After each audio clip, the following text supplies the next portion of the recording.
Lourdes அன்னை ஆலயம் 1896ஆம் ஆண்டு மே மாதம் வணக்கத்திற்குரிய தந்தை ஜான் பிரான்சிஸ் தாராஸ் அடிகளார் அவர்களால் இறைவனுக்கும் லூர்து அன்னைக்கும் அர்ப்பணிக்கப்பட்டு எழுப்பப்பட்ட தேவாலயமாகும்.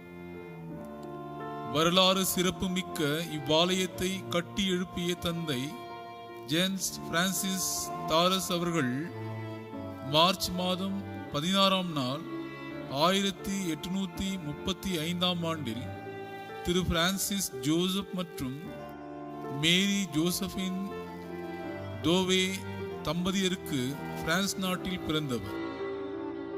இறைபக்தியில் வளர்ந்த இவர் 1859ஆம் ஆண்டு ஜூன் மாதம் 16ஆம் நாள் குருவாக திருநிலை பெற்று பாண்டிச்சேரி மறைமாவட்டத்தில் பணியாற்றி வந்தார். இறை ஏவுதலால் சேத்துப்பட்டில் பல மக்களை கத்தோலிக்க மறையில் இணைத்து நற்செய்தியை போதித்து இங்கு வாழ்ந்து வந்த மக்களுக்கு லூர்து அன்னையின் ஆலயத்தை கட்டி எழுப்பினார்.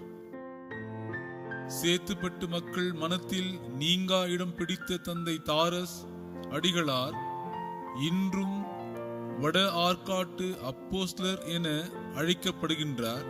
காரணம், ஏறத்தாழ 30,000 மக்களுக்கு திருமுழுக்கு கொடுத்துள்ளார்.